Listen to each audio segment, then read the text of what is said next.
नमस्कार. या व्हिडिओमध्ये आपण पाहणार आहोत Facebookमध्ये जे आपण ॲड रन करतो.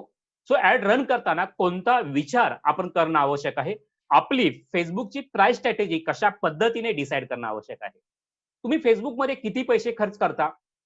किती रुपयाला एक ॲड मिळते याच्यापेक्षा तुमचा एक प्रॉडक्ट विकण्यासाठी, तुम्हाला एक कस्टमर मिळण्यासाठी तुम्हाला किती पैसे खर्च करावे लागतात हे अतिशय महत्त्वाचं आहे.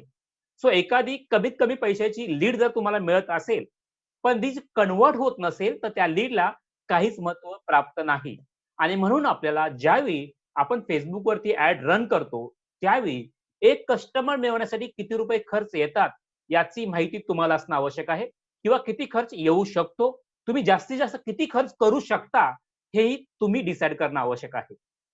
आपण काही एक्झाम्पल्स या ठिकाणी पाहणार आहोत, ज्याच्यामुळे तुम्हाला तुमचं कोणतंही प्रॉडक्ट असेल, कोणतीही सर्व्हिस असेल, तर तुम्हाला समजायला सोपं जाईल, की तुम्ही कोणत्या पद्धतीने Facebook प्राइस स्ट्रॅटेजी इम्प्लिमेंट करणं आवश्यक आहे. सो या ठिकाणी आपण वेगवेगळ्या स्ट्रॅटेजी पाहणार आहोत. So one by one strategy आपण घेऊया आणि त्यानंतर समजून घेऊया, की तुम्हाला तुमच्या प्रॉडक्टसाठी, तुमच्या सर्व्हिससाठी सर्वात चांगली स्ट्रॅटेजी कोणती आहे. सो या ठिकाणी मी 5 स्ट्रॅटेजी तुम्हाला सांगणार आहे. सो पहिली स्ट्रॅटेजी जी आहे, ती आहे सिंगल प्रॉडक्ट स्ट्रॅटेजी. दुसरी स्ट्रॅटेजी आहे मल्टिपल प्रॉडक्ट स्ट्रॅटेजी. थर्ड आहे ई-कॉमर्स स्ट्रॅटेजी. फोर्थ आहे फनल स्ट्रॅटेजी. फिफ्थ आहे सबस्क्रिप्शन बेस्ड स्ट्रॅटेजी. आता या 5 स्ट्रॅटेजी आहेत. या 5 स्ट्रॅटेजीमध्ये तुम्ही कोणती स्ट्रॅटेजी वापरणार आहात, हे तुम्ही डिसाईड करणं आवश्यक आहे. या व्हिडिओ नंतर तुम्हाला टाइप करायचं आहे, की तुम्ही या 5 स्ट्रॅटेजीमध्ये कोणती स्ट्रॅटेजी टाइप करणार आहात, कोणती वापरणार आहात. सो हे मी वन बाय वन प्रत्येक स्ट्रॅटेजी तुम्हाला डिटेल्समध्ये सांगणार आहे आणि त्यानंतर तुम्ही ठरवायचं आहे, की तुमचं प्रॉडक्ट, तुमचं सर्व्हिस कोणत्या स्ट्रॅटेजीमध्ये बसू शकतात. सो आपण पहिली स्ट्रॅटेजी पाहूया, ती आहे single product strategy. Single product strategy म्हणजे काय? ज्या कंपनीचा एकच प्रॉडक्ट किंवा एकच सर्व्हिस असते, त्याला आपण सिंगल प्रॉडक्ट स्ट्रॅटेजी असं म्हणू शकतो. सो आपण एक्झाम्पल पाहूया. एक कंपनी आहे, त्या कंपनीचं एकच प्रॉडक्ट त्यांच्याकडे आहे. ते प्रॉडक्ट आपण एक्झाम्पल पकडूया. या ठिकाणी इंटिरियर डिझायनिंगची कंपनी आहे. आता पहा, इंटिरियर डिझायनिंग कंपनी असते, ती मॅक्सिमम काय करते? एखाद्या ऑफिसचं फर्निचर करण्याचं काम करते किंवा ऑफिसचं फर्निचर करण्याचं काम करते. सो नॉर्मली या कंपनीला जे कस्टमर मिळतात ते एकदाच मिळत असतात. म्हणजे एकदा काय त्या घरातलं फर्निचर केलं, तर पुढचे 5 वर्ष, 10 वर्ष परत ती व्यक्ती त्या कंपनीकडून, इंटिरियर डिझायनिंग कंपनीकडून परत फर्निचर करत नाही. विचार करा, एखाद्या ऑफिसचं, एखाद्या घराचं फर्निचरचं काम करायचं आहे, तर इंटिरियर डिझायनर कंपनीच्या प्रॉडक्ट कॉस्ट नॉर्मली आपण इथे पकडलेले 5,00,000. सो एखाद्या ऑफिसचं किंवा एखाद्या घराचं फर्निचर करण्यासाठी ₹5,00,000 खर्च होणार आहेत त्या घरातील. सो ती कस्टमरकडून ₹5,00,000 घेणार आहे. सो या ठिकाणी जर ती कंपनी 5,00,000 एका कस्टमरकडून घेणार असेल, तर सर्वच 5,00,000 त्यांचं प्रॉफिट नसणार आहे. भरपूर सारे कॉस्ट खर्च होऊ शकते आणि त्यांचं असं प्रॉफिट आपण पकडूया ₹1,00,000 त्यांचं प्रॉफिट आहे. हे नंबर्स फक्त एक्झाम्पल्स म्हणून मी घेतलेले आहेत. सो असं विचार करूया, की इंटिरियर डिझायनर कंपनी आहे, त्यांचं एका कस्टमरकडून 1,00,000चं प्रॉफिट आहे. मग त्या इंटिरियर डिझायनर कंपनीने ठरवलं पाहिजे, की 1,00,000 प्रॉफिट मिळवण्यासाठी मी Facebookवरती किती पैसे खर्च करेन.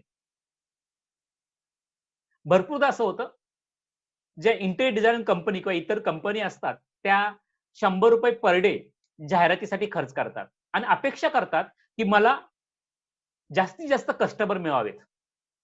विचार करा, त्यांच्या प्रॉडक्टसाठी जर 5,00,000चं प्रॉडक्ट असेल, प्रॉफिट 1,00,000 असेल, तर 100 किंवा ₹200 खर्च करून त्यांना जास्त व्यवसाय मिळणार नाही. तर त्यांना जास्तीत जास्त खर्च करण्याची तयारी दाखवली पाहिजे.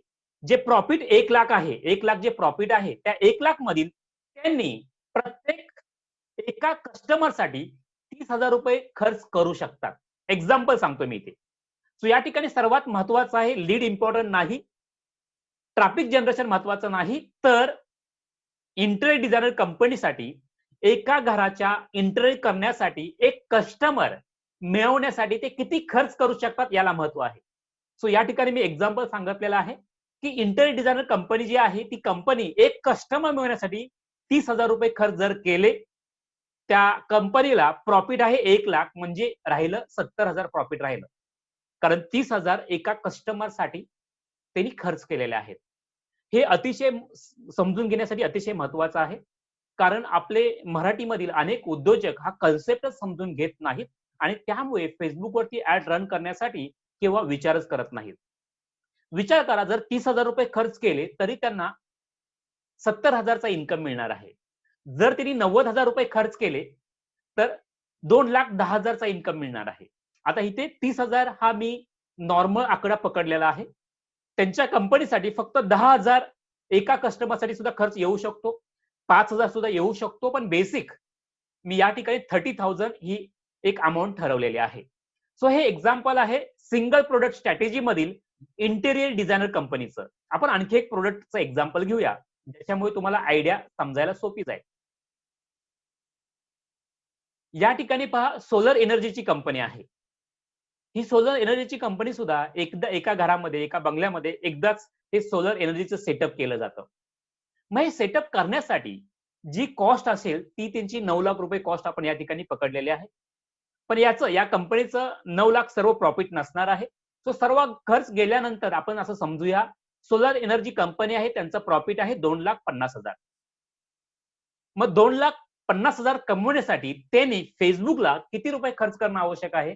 आपण या ठिकाणी आपण ठरवलेलं आहे की एक कस्टमर मिळवण्यासाठी 50,000 रुपये खर्च ते जर करायला तयार असतील तरी सुद्धा त्यांना 2 लाख प्रॉफिट मिळू शकतं. समजतंय मी काय बोलतोय? सो आपल्याला ज्यावेळी आपण कोणतीही कंपनी, कोणतेही प्रोडक्ट जर असेल आणि तुमची कंपनी, तुमचं प्रोडक्ट, तुमचं सर्व्हिस सिंगल प्रोडक्ट स्ट्रॅटेजी अंडरमध्ये तुम्हाला इम्प्लिमेंट करायचं असेल, हाय तिकीट प्रोडक्ट आपण जे बोलतो, हाय तिकीट म्हणजे ज्याची कॉस्ट जास्त आहे, असं प्रोडक्ट किंवा असं सर्व्हिस असेल, तर त्या कंपनीसाठी मी सजेस्ट करेन सिंगल प्रोडक्ट स्ट्रॅटेजीचा वापर त्यांनी करावा. पण जर त्यांची प्रोडक्ट किंवा सर्व्हिसची कॉस्ट ₹500 असेल, ₹1000 असेल आणि सिंगल प्रोडक्ट स्ट्रॅटेजी ते वापरत असतील, तर त्यांना जास्त प्रॉफिट होत नाही. कारण या ठिकाणी सिंगल प्रोडक्ट स्ट्रॅटेजीसाठी Facebookला एक कस्टमर मिळवण्यासाठी पैसे जास्त खर्च करावे लागतात. मग तुमच्यापैकी अनेकांचा प्रश्न असेल की सर, आमचं जर प्रोडक्ट, आमचं सर्व्हिस जर ₹500, ₹1000 असेल, तर आम्ही काय करायला हवं? तर मित्रांनो, आता आपण फक्त एक पहिली स्ट्रॅटेजी पाहत आहोत, सिंगल प्रोडक्ट स्ट्रॅटेजी. आपण पुढच्या 4 स्ट्रॅटेजी जेव्हा पाहू तेव्हा तुम्हाला क्लॅरिटी येईल की तुम्हाला कोणती स्ट्रॅटेजी इम्प्लिमेंट करणं आवश्यक आहे. सो आपण आणखी एक एक्झाम्पल घेऊया. Real estate company. एखादी रिअल इस्टेट कंपनी आहे आणि त्यांनी त्यांचा प्रोजेक्ट एका ठिकाणी लॉन्च केलेला आहे. त्यांच्या एका फ्लॅटची किंमत जी आहे ती 75 लाख रुपये आहे. आणि सर्व खर्च गेल्यानंतर त्या बिल्डरला, त्या रिअल इस्टेट कंपनीला 3 लाख एका फ्लॅट मागे प्रॉफिट मिळतं, असं आपण समजूया. सो 3 लाख कमवण्यासाठी त्याने किती ऍड करणं आवश्यक आहे? तर त्यांनी डिसाईड केलं पाहिजे की एका कस्टमर मिळवण्यासाठी ते मॅक्झिमम किती खर्च करू शकतात. सो इथे एक्झाम्पल आपण पकडलेलं आहे की 75,000 रुपये ते खर्च करू शकतात एक कस्टमर मिळवण्यासाठी. ही एक्झाम्पल्स आहे, ही फायनल कॉस्ट नाही. ₹1000 मध्ये सुद्धा कस्टमर कन्वर्ट झालेलं मी पाहिलेलं आहे रिअल इस्टेटमध्ये. सो ₹1000 खर्च करून 3 लाख प्रॉफिट त्यांनी कमवलेलं आहे. विचार करा. पण इथे तुम्ही जेव्हा प्रोडक्टच्या, सर्व्हिसची जेव्हा जाहिरात कराल, तेव्हा तुम्हालाच पुढे जाऊन क्लॅरिटी येत राहील की तुमचं एक प्रोडक्ट, तुमचं एक सर्व्हिस विकण्यासाठी, एका कस्टमरला मिळवण्यासाठी तुम्हाला किती पैसे खर्च करू शकता. पण या ठिकाणी मला सांगायचं आहे की जर तुमचं सिंगल प्रोडक्ट स्ट्रॅटेजी मध्ये प्रोडक्ट बसत असेल, तर एक तर हाय तिकीट प्रोडक्ट असलं पाहिजे आणि सेकंड तुम्ही ठरवलं पाहिजे की तुम्ही जास्तीत जास्त किती रुपये खर्च करू शकता. हे जर तुम्ही ठरवलं तर तुम्ही सिंगल प्रोडक्ट स्ट्रॅटेजीचा वापर करून सुद्धा तुमचा व्यवसाय अनेक पटीने ग्रो करू शकता. सो या ठिकाणी सिंगल प्रोडक्ट स्ट्रॅटेजी मी तुम्हाला सांगितलेली आहे. आपण नेक्स्ट स्ट्रॅटेजी वरती जाऊया. सेकंड आहे multiple product strategy. Multiple product strategy म्हणजे तुमच्या एका कस्टमरला एका प्रोडक्ट बरोबर तुम्ही इतरही प्रोडक्ट विकू शकता. येस. सो तुमचा एका कस्टमरला तुम्ही एक प्रोडक्ट विकलं तर त्याला लागणारे इतर प्रोडक्ट सुद्धा तुम्ही सहज त्या कंपनीला, त्या कस्टमरला विकू शकता. त्याला आपण म्हणू शकतो मल्टिपल प्रोडक्ट स्ट्रॅटेजी.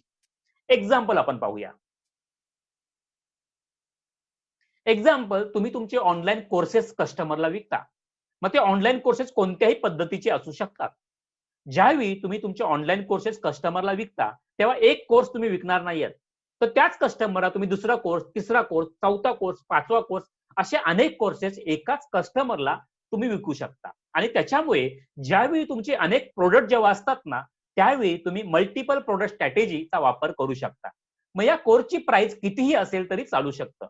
या ठिकाणी मी एक्झाम्पल म्हणून त्या प्रोडक्टची कॉस्ट, त्या कोर्सची कॉस्ट मी पकडलेली आहे फक्त ₹500. सो तुम्ही ₹500 ला तुमचा कोर्स विकत आहात आणि या ₹500 मध्ये तुमचं जे प्रॉफिट आहे ते ₹500, कारण तुमचा कोर्स आहे तो 100% प्रॉफिट तुमचा आहे असं आपण समजूया.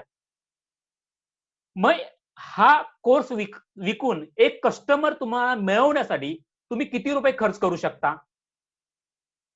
सो मी या ठिकाणी तुम्हाला सांगितलेलं आहे, की जर तुमचे मल्टिपल प्रॉडक्ट असतील, तर तुम्ही एक कस्टमर मिळवण्यासाठी 100% रुपये खर्च करू शकता. येस. मग तुम्हाला वाटेल, की सर आम्हाला फायदा काय? माझा कोर्स आहे, एक कोर्स तयार केलेला आहे. एक कोर्स मिळवण्यासाठी मी ₹500 घेतोय फी आणि 500च्या ₹500 खर्च करतोय. मग याच्यामध्ये माझा फायदा काय आहे? तर मित्रांनो, या ठिकाणी मल्टिपल प्रॉडक्ट स्ट्रॅटेजीचा वापर करतोय. म्हणजेच एकदा काय त्या व्यक्तीने आपला प्रॉडक्ट घेतला, तर तो आपला कस्टमर झालेला आहे. आणि जर तुम्ही चांगल्या पद्धतीने त्या व्यक्तीला शिकवलेलं असेल, तर तुम्ही इतर प्रॉडक्ट सुद्धा, इतर कोर्सेस सुद्धा सेल करून तुम्ही मोठ्या प्रमाणात पैसे कमवू शकता. सो तुम्ही कस्टमर पहिल्यांदा मिळवण्यासाठी नो प्रॉफिट, नो लॉस मध्ये तुम्ही कस्टमर मिळवला आणि त्यानंतर इतर प्रॉडक्ट जे आहेत ते सेल करून तुम्ही 100% प्रॉफिट कमवू शकता. याला कस्टमर लाईफटाईम व्हॅल्यू सुद्धा म्हटलं जातं.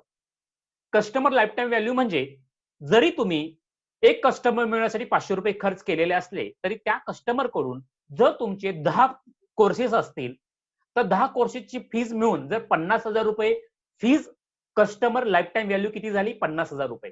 आणि 50,000 मिळवण्यासाठी तुम्हाला खर्च किती आला? फक्त ₹500. सो याचा प्लॅनिंग करणं आवश्यक आहे. जर माझंच एक्झाम्पल द्यायचं म्हटलं, तर माझा सर्वात पहिला कोर्स होता WhatsApp बिझनेस ब्लूप्रिंट. तो मी सुरुवातीला विकला होता ₹399 ला. फक्त 399. आता कॉस्ट आहे 1499. तो 399 चं माझं मेन टार्गेट होतं, की जास्तीत जास्त लोकांना अट्रॅक्ट करायचं आणि त्यावेळी काही ॲडसाठी मला ₹399 पेक्षा जास्त रुपये खर्च आलेला आहे. पण जर मी आता विचार केला, तर ज्या व्यक्तीने माझा WhatsApp बिझनेस ब्लूप्रिंट कोर्स घेतला होता, त्याच व्यक्तीनं पुढे जाऊन माझा डिजिटल नॉलेज ब्लूप्रिंट हा कोर्स घेतला, ज्याची व्हॅल्यू आहे ₹4,499. त्यानंतर त्याच व्यक्तीला मी चांगल्या पद्धतीने शिकवलं, चांगल्या पद्धतीने सर्व्हिस दिलं आणि त्याच व्यक्तीला आणखी ॲडव्हान्स एक कोर्स सुरू केला, ज्याचं नाव आहे डिजिटल नॉलेज मास्टरी आणि त्या कोर्सची फीज आहे ₹6,999. सो हे 7,000 ते ₹4,500 आणि ते 399 ही जर कॉस्ट पकडली, तर ती झाली कस्टमर लाईफटाईम व्हॅल्यू. म्हणजे एक कस्टमर मिळवण्यासाठी मी ₹400 खर्च केलेले आहेत आणि 400च्या बदल्यात मी जवळ-जवळ 15,000 ते ₹16,000 कमवलेले आहेत. म्हणजेच ₹15,000 माझ्या एका कस्टमरची कस्टमर लाईफटाईम व्हॅल्यू झाली. आणि म्हणून माझा पहिल्या प्रॉडक्टसाठी 100% खर्च जर एक कस्टमर मिळवण्यासाठी गेला, तरी सुद्धा फ्युचर जे प्रॉडक्ट ती व्यक्ती विकत घेणार आहे, ते सर्व 100% माझं प्रॉफिट असणार आहे. आणि म्हणूनच ज्यांचे मल्टिपल प्रॉडक्ट असतील, त्यांनी ही स्ट्रॅटेजीचा वापर Facebookवरती ॲड करण्यासाठी करायला हवा. आणखी एक एक्झाम्पल घेऊया, सो तुम्हाला क्लॅरिटी येईल. एक्झाम्पल, तुमचा सीसीटीव्ही इन्स्टॉलेशनचा व्यवसाय आहे. मग सीसीटीव्ही इन्स्टॉलेशनचा व्यवसाय असल्यामुळे त्या सीसीटीव्ही इन्स्टॉलेशन करण्यासाठी तुम्हाला ₹17,500 खर्च येतो. हे मी जस्ट अंदाजे किंमत पकडलेली आहे. आणि त्या कंपनीचं म्हणजे सीसीटीव्ही इन्स्टॉलेशन करणाऱ्या कंपनीचं प्रॉफिट आहे ₹2,000. सो या ठिकाणी पहा, प्रॉडक्टची कॉस्ट आहे ₹17,500, पण खर्च गेल्यानंतर फक्त प्रॉफिट ₹2,000 मिळते सीसीटीव्ही इन्स्टॉलेशनला. मग एका क्लायंट अॅक्वायर करण्यासाठी, एक क्लायंट मिळवण्यासाठी या कंपनीला ₹2,000 खर्च येतो. याचा अर्थ ज्यावेळी ही कंपनी पहिल्या कस्टमरला जेव्हा ही सुविधा देते सीसीटीव्ही इन्स्टॉलेशनचं, त्यावेळी त्यांना प्रॉफिट काहीच मिळत नाही.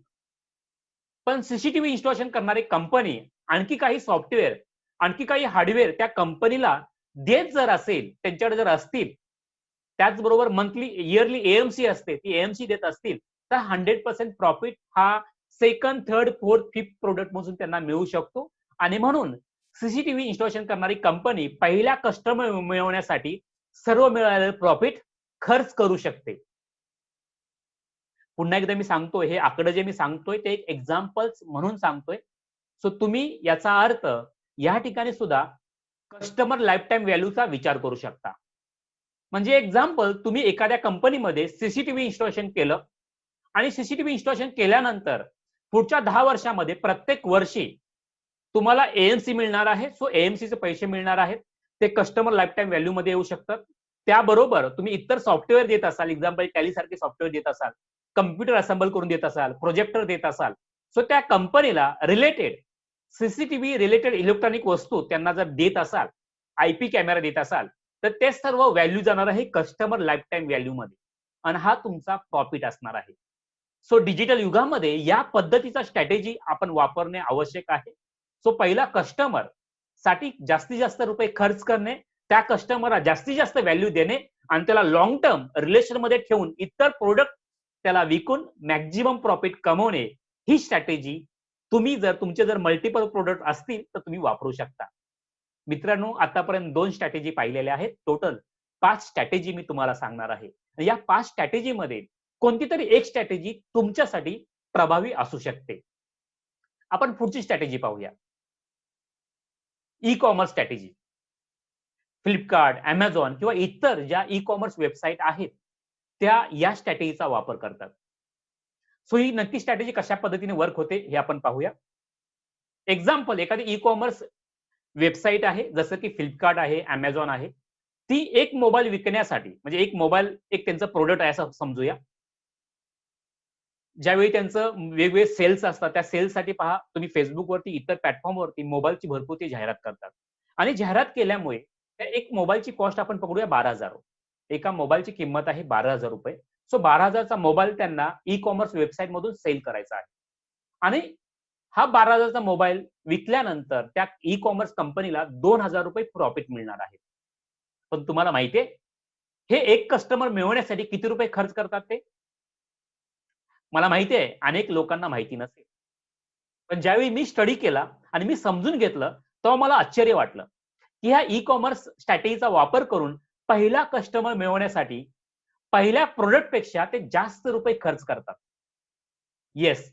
म्हणजे मोबाईल ते विकतायत ₹12,000 चा, पण 12,000 चा मोबाईल विकताना त्याला 2,000 प्रॉफिट होतोय, पण ते 2,000 प्रॉफिटपेक्षा जास्त रुपये खर्च करतात. याचा अर्थ पहिला कस्टमर मिळवण्यासाठी ई-कॉमर्स ज्या वेबसाईट आहेत, ई-कॉमर्सच्या कंपन्या आहेत, ह्या लॉसमध्ये जाऊन व्यवसाय करतात. का करतात बरं? काय असेल तुमचं उत्तर? कमेंटमध्ये टाइप करा काय उत्तर असेल. त्यांचं उत्तर आहे कस्टमर लाईफटाईम व्हॅल्यू. म्हणजेच विचार करा, तुम्ही तुमच्या मोबाईलमध्ये Flipkart इन्स्टॉल केलं आणि तुम्ही तो मोबाईल विकत घेतला ₹12,000 चा. त्या कंपनीने फक्त ₹2,000 प्रॉफिट कमवलं होतं. पण ते 2,000 कमवण्यासाठी त्यांनी ₹3,000 Facebookला खर्च केलेले आहेत. याचा अर्थ ते -1000 मध्ये ते व्यवसाय करत आहे. मग अनेक लोकांना वाटतं, की सर इथे तर लॉस होतोय. लॉसमध्ये तो व्यवसाय कसा करायचा? मित्रांनो, कस्टमर लाईफटाईम व्हॅल्यूमध्ये लॉसमध्ये होत नाही. तुम्ही जर तुमच्या मोबाईलमध्ये Flipkartचा एकदा वापर केला आणि तुम्हाला मोबाईल आला, तर तुमचा Flipkartवरती विश्वास बसलेला आहे. आणि त्याच्यानंतर जेव्हा-जेव्हा तुम्हाला प्रॉडक्ट विकत घ्यायचा असणार, तेव्हा-तेव्हा तुम्ही Flipkartचं ॲप ओपन करून तेव्हा-तेव्हा इतर प्रॉडक्ट तुम्ही खरेदी करणार आहात. आणि ज्यावेळी तुम्ही प्रॉडक्ट खरेदी कराल, त्या सर्व कस्टमर लाईफटाईम व्हॅल्यू एक त्यांची डिसाईड झालेली असते. त्यांना माहिती असतं, की एका कस्टमरकडून त्यांना ₹40,000 कमवायचे आहेत. एका कस्टमरकडून त्यांना ₹2,00,000 कमवायचे आहेत. एका कस्टमरकडून त्यांना ₹5,00,000 कमवायचे आहेत. हे त्या ई-कॉमर्स कंपनीज असतात त्या डिसाईड करतात. आणि ते ₹2,00,000 ₹3,00,000 कमवण्यासाठी ₹3,000 एका कस्टमरला मिळवण्यासाठी खर्च करतात. सो ते निगेटिव्हमध्ये किंवा ते लॉसमध्ये व्यवसाय करत नाहीत, तर प्रॉपर स्ट्रॅटेजी इम्प्लिमेंट करून 100% प्रॉफिटेबल व्यवसाय ते करत असतात. आणि म्हणूनच ज्या छोट्या ई-कॉमर्स वेबसाईट सुरू होतात, त्या लॉसमध्ये जाण्याचं हेच कारण आहे, की ते केव्हाच कस्टमर लाईफटाईम व्हॅल्यूचा विचार करत नाहीत. ते केव्हाच ई-कॉमर्स स्ट्रॅटेजीचा, प्राइस स्ट्रॅटेजीचा विचार करत नाहीत आणि म्हणून कमीत कमी खर्च करतात आणि त्यामुळे ते ग्रो होत नाहीत.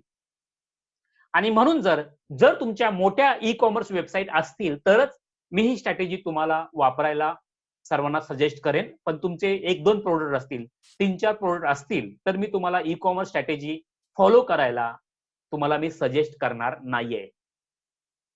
सो थर्ड स्ट्रॅटेजी आपण पाहिलेली आहे. आपण फोर्थ स्ट्रॅटेजीकडे पाहूया. Funnel strategy. सर्वात आवडती माझी जर कोणती स्ट्रॅटेजी असेल ती आहे फनल स्ट्रॅटेजी. आणि तुम्ही पाहिलं असेल की मी जास्तीत जास्त फनलवरती जास्त बोलतो. त्याला भरपूर कारणं आहेत. त्यातील आपण पाहूया फनल स्ट्रॅटेजी नक्की काय असते. या ठिकाणी आपण एक फनल स्ट्रॅटेजीमध्ये एक एक्झाम्पल पाहूया. या एक्झाम्पलमध्ये असं पाहूया की एक टी-शर्ट बनवणारी कंपनी आहे आणि ती फनल स्ट्रॅटेजीचा वापर करून आपला व्यवसाय ग्रो करायचा आहे. हे टी-शर्ट आहे, त्या टी-शर्टची एक कॉस्ट आहे ती ₹50 फक्त. तो ₹350 टी-शर्ट त्यांना विकायचा आहे. पण हे विकण्यासाठी ते फनल स्ट्रॅटेजीचा वापर करणार आहेत. सो फनल स्ट्रॅटेजीमध्ये प्रॉडक्ट कॉस्ट ₹350 आहे आणि त्यांना प्रॉफिट जे आहे ते फक्त ₹100 आहे. तो विचार करा, तुम्ही एक टी-शर्ट बनवून घेताय, ₹350 ला सेल करताय आणि तुम्हाला ₹100 प्रॉफिट मिळणार आहे. सो फनल स्ट्रॅटेजीमध्ये हे एक टी-शर्ट विकण्यासाठी तुम्ही किती पैसे खर्च करू शकता? तर तुम्ही या ठिकाणी ₹100 एक कस्टमर मिळवण्यासाठी खर्च करत आहात. Yes. So no loss, no प्रॉफिटमध्ये पहिलं प्रॉडक्ट तुम्ही सेल करताय. फक्त पहिलं लक्षात ठेवा. फनल स्ट्रॅटेजीमध्ये मॅक्सिमम हा जो फनल स्ट्रॅटेजीचा वापर करून तुम्ही तुमचा व्यवसाय आहे ना 300-400 पटीने ग्रो करू शकता. येस. सो या ठिकाणी पहा, तुमचं पहिलं प्रॉडक्ट आहे टी-शर्ट आणि ते विकण्यासाठी तुम्ही जेवढं तुमचं प्रॉफिट आहे ते सर्वच खर्च करताय, असं आपण या ठिकाणी एक एक्झाम्पलमध्ये बघूया. काही ठिकाणी डेफिनेटली 50% प्रॉफिट खर्च होतं, काही ठिकाणी 100% खर्च होतं, काही ठिकाणी 70-80% सुद्धा खर्च होतं. पण या ठिकाणी मी 100% तुम्हाला दाखवतोय, ज्याच्यामुळे तुम्हाला क्लॅरिटी येईल की फनल स्ट्रॅटेजी कशी वर्क करते. सो फनल स्ट्रॅटेजी क्रिएट केल्यानंतर पहा, तुमचं एक पहिलं प्रॉडक्ट तुम्ही सेल करण्यासाठी ₹350 चं पहिलं प्रॉडक्ट सेल करण्यासाठी ₹100 खर्च केलेला आहे. पण ज्यावेळी एखादा व्यक्ती वेबसाईटवरती जातो, पहिलं प्रॉडक्ट चेक करतो, त्याला ते आवडतं, त्यानंतर तो पे करतो. पे केल्यानंतर त्या ₹350 ची कॉस्ट तुमच्या अकाउंटमध्ये येते आणि अकाउंटवरती आल्यानंतर त्याला तुम्ही दुसऱ्या पेजवरती घेऊन जाता ऑटोमॅटिकली. येस.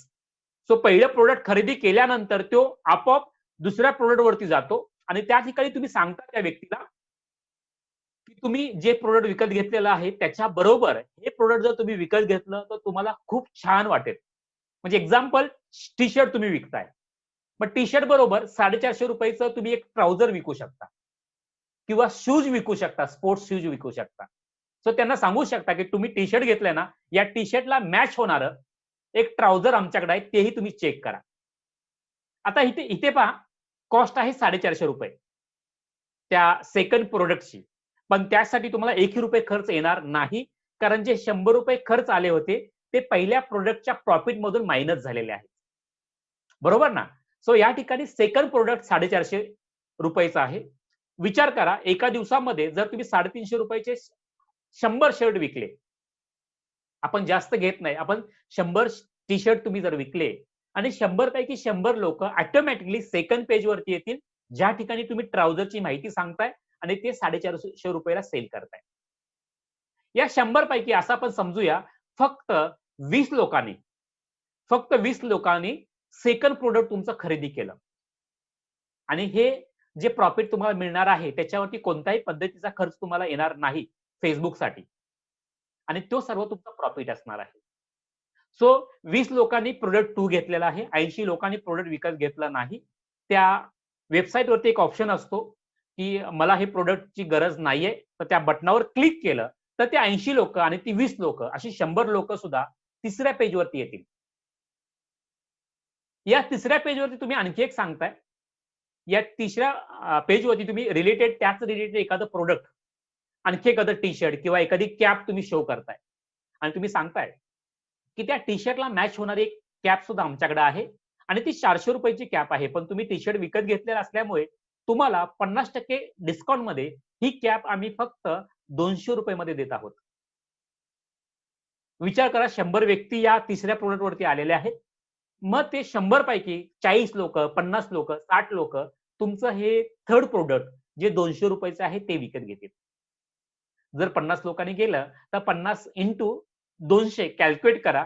तुमचा इन्कम नेहमी वाढत राहतोय.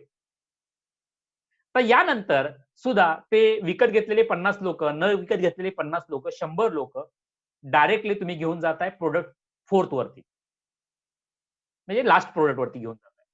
पण लास्ट प्रॉडक्ट वरती तुम्ही एक सेट त्यांना देताय, ज्याच्यामध्ये शूज, ट्राउझर, टी शर्ट आणि कॅप या सर्वच गोष्टी तुम्ही देताय आणि सांगताय की याची कॉस्ट जी आहे ती ₹3000 किंवा याची कॉस्ट जी ₹5000 आहे. पण आम्ही काही सिलेक्टेड विनर कस्टमर जे आहेत त्या विनर कस्टमरला हे सर्व प्रॉडक्ट फक्त ₹1500 ला देतोय. ही ऑफर आयुष्यामध्ये केव्हाही परत मिळणार नाही. तुम्ही आमचे विनर कस्टमर आहात म्हणून तुम्ही ही प्रॉडक्ट घेऊ शकता. विचार करा, जर 10 लोकांनी जरी हे प्रॉडक्ट तुमचं विकत घेतलं, तरी ₹15,000 तुमचा ग्रोथ वाढलेला आहे. 15,000 प्लस तुमचा इन्कम झालेला आहे. त्यासाठी तुम्हाला ₹1 खर्च करायचे नाहीये. सो जी व्यक्ती तुमचा पहिला प्रॉडक्ट विकत घेईल, त्या व्यक्तीला तुम्ही सेकंड, थर्ड, फोर्थ प्रॉडक्टला डायरेक्टली सेल करण्यासाठी त्या व्यक्तीला कन्व्हर्ट करण्यासाठी प्रयत्न करू शकता. आणि हे जेवढे स्ट्रॉंग तुम्ही स्ट्रॅटेजी तयार करता फनलचा, तेवढा जास्त फायदा तुम्हाला होऊ शकतो. सो तुम्हाला ₹100 खर्च आलेला आहे, पण तुम्ही त्याच्या जर्नीमध्ये 5 ते 6 प्रॉडक्ट त्याला शो करून त्याला तुम्ही जास्त प्रॉडक्ट विकत घेण्यासाठी तुम्ही प्रोत्साहित केलेला आहे. याचा फायदा सर्वात मोठा होतो, की पहा ₹350 चा प्रॉडक्ट तुम्हाला कुरिअर करायचा आहे. त्यासाठी जेवढा खर्च येणार आहे ते बाकीचे प्रॉडक्ट पण तुम्ही इझिली कुरिअर करू शकता. तो खर्च वाचणार आहे तुमचा. सो तुम्हाला भरपूर प्रकारे तुम्ही ग्रोथ करू शकता. सो या ठिकाणी पहा, प्रॉडक्ट कॉस्ट ₹2500 झालेले आहे. जर एखाद्या व्यक्तीनं आजही साधारण सर्वच प्रॉडक्ट विकत घेतले, तर त्यासाठी आपल्याला खर्च आलेला आहे ₹2500 ती व्यक्ती आपल्याला देणार आहे. पण त्या बदल्यात आपण तो कस्टमर मिळवण्यासाठी फक्त ₹100 खर्च केला होता. बरोबर ना? म्हणजे ₹100 खर्च करून तुम्ही 2500 पेक्षा जास्त वस्तूचे प्रॉडक्ट सेल केलेले आहेत. ही पॉवर आहे फनल स्ट्रॅटेजीमध्ये. आणि म्हणून जर तुम्ही स्टार्टअप असाल, तुमचे एकापेक्षा जास्त प्रॉडक्ट रिलेटेड असतील, तर तुम्ही या स्ट्रॅटेजीचा वापर करू शकता आणि त्याचा व्यवसाय ग्रो करू शकता. ही स्ट्रॅटेजी फिजिकल प्रॉडक्टला वापरू शकतो, डिजिटल प्रॉडक्टला वापरू शकतो, कन्सल्टिंगसाठी वापरू शकतो. सो कोणत्याही लेव्हलला तुम्ही वापरू शकता. एक्झाम्पल, इंटरनॅशनल लेव्हलला एखादं ई-बुक असतं. ई-बुकची कॉस्ट असते $1. पण ते ई-बुक घेतल्यानंतर तुम्ही ऑटोमॅटिकली त्यांच्या सेकंड प्रॉडक्टला जाता. त्या ठिकाणी त्यांचा ट्रेनिंग कोर्स असतो. सो तुम्ही परत ₹500 चा ट्रेनिंग कोर्स $500 चा ट्रेनिंग कोर्स विकत घेता. त्यानंतर थर्ड प्रॉडक्टमध्ये ती कन्सल्टिंग करत असतात. त्याची कॉस्ट असते $3500. सो तुम्ही $3500 ची त्यांची कन्सल्टिंग पण घेता. म्हणजेच तुम्ही $1 साठी बुक डाउनलोड करायला गेला होता. पण जेव्हा तुम्ही पर्चेसिंग करून बाहेर आला, त्यावेळी तुम्ही $4000-5000 च्या किमतीच्या वस्तू विकत घेतलेल्या असतात. ही पॉवर आहे फनल स्ट्रॅटेजीमध्ये. सो या प्रॉडक्टचा सुद्धा तुम्ही तुमचा व्यवसाय ग्रो करण्यासाठी वापर करू शकता. त्यानंतर 5th स्ट्रॅटेजी आहे subscription based strategy. Yes. Subscription based strategy म्हणजे आपण एखादं सॉफ्टवेअर, एखादं हार्डवेअर वापरत असेल, तर पहिल्यांदा मंथली किंवा इयरली कॉस्ट त्या कंपनीला आपल्याला द्यावी लागते, ज्याला आपण सबस्क्रिप्शन बेस्ड मॉडेल असं बोलतो. सो या ठिकाणी एक प्रॉडक्ट आहे. एक्झाम्पल आपण घेऊया, एखादं सीआरएम सॉफ्टवेअर आहे. सो सीआरएम सॉफ्टवेअर जे आहे ते आपल्याला कस्टमर मिळवण्यासाठी एका प्रॉडक्टसाठी त्यांचं प्रॉडक्टची कॉस्ट आहे ₹1000. सो सीआरएम सॉफ्टवेअर ते विकतात आणि सीआरएम सॉफ्टवेअरची कॉस्ट आहे प्रत्येक महिन्याला ₹1000. म्हणजे वर्षाला ₹12000 कॉस्ट आहे. सो ते सबस्क्रिप्शन बेस्ड स्ट्रॅटेजीचा वापर करतात. ते Facebookवरती ॲड रन करतात. ॲड रन केल्यानंतर जे ॲड रन करतात त्याच्यातून जास्तीत जास्त पैसे खर्च करतात आणि त्या कंपनीला मंथली सबस्क्रिप्शन वाईज पैसे मिळत राहतात. आणि जर तुमचं प्रॉडक्ट तुम्ही मंथली, इयरली कॉस्टमध्ये तुमच्या कस्टमरला देऊ शकत असाल, तर तुम्ही या स्ट्रॅटेजीचा वापर करू शकता. सो या सीआरएम सॉफ्टवेअरमध्ये पहा, मंथली कॉस्ट 1000 आहे. त्यांचं प्रॉफिट आहे ₹500 असं म्हणूया, म्हणजे 50% प्रॉफिट आहे. सो एका कस्टमर कडून त्यांना 50% प्रॉफिट मिळतं. मग ते आपलं सीआरएम सॉफ्टवेअरला एक कस्टमर मिळवण्यासाठी ते किती रुपये खर्च करू शकतात? तर विचार करा, त्यांनी ₹3000 खर्च केलेले आहे. म्हणजे एक कस्टमर मिळवण्यासाठी ते ₹3000 खर्च करतायत. पण त्यांची मंथली जी कॉस्ट आहे ती 1000 आहे. याचा अर्थ पहिले 3 महिने किंवा पहिले 6 महिने त्यांना प्रॉफिट होणार नाही. पण आफ्टर 6 महिन्यानंतर पुढचे जे काही 1 वर्ष जरी वापरले, तरी पुढचे ₹500 प्रॉफिट प्रमाणे एक ₹3000 त्यांचं प्रॉफिट पुढच्या 6 महिन्यामध्ये होणार आहे. सो 1 वर्षाचं जे प्रॉफिट आहे ते त्यांचं वाढणार आहे. पुढच्या वर्षी घेतलं तर परत ते 6,000 प्रॉफिट पूर्ण वर्षाचं होईल. त्याच्या पुढच्या वर्षी घेतलं तर हे प्रॉफिट वाढत जातं. आणि म्हणून सबस्क्रिप्शन बेस्ड स्ट्रॅटेजी वापरल्यानंतर तुम्ही एकदा कॉस्ट एका कस्टमरसाठी खर्च करता, पण ते जे मंथली तुम्हाला पैसे देतात त्याच्यामधून तुम्हाला एका कस्टमरसाठी लागणारे पैसे वसूल होतात, ते रिटर्न मिळतात आणि त्याचबरोबर तुम्हाला लाँग टर्ममध्ये त्या कंपनीकडून जास्तीत जास्त पैसे मिळतात. सो या ठिकाणी आपण या 5 स्ट्रॅटेजी विषयी माहिती पाहिलेली आहे. तुमचं प्रोडक्ट, तुमचं सर्व्हिस कोणत्या Facebook प्राइस स्ट्रॅटेजीसाठी उपयुक्त आहे, हे तुम्ही स्टडी करा. यातील 1 किंवा 2 स्ट्रॅटेजीचा वापर तुम्ही करू शकता, ज्याच्या मार्फत तुमचा व्यवसाय ग्रो होईल. ही व्हिडिओ कशी वाटली आणि तुम्ही तुमच्या व्यवसायासाठी कोणती स्ट्रॅटेजीचा वापर करणार आहात, हे व्हिडिओ खाली कमेंटमध्ये टाइप करा. धन्यवाद.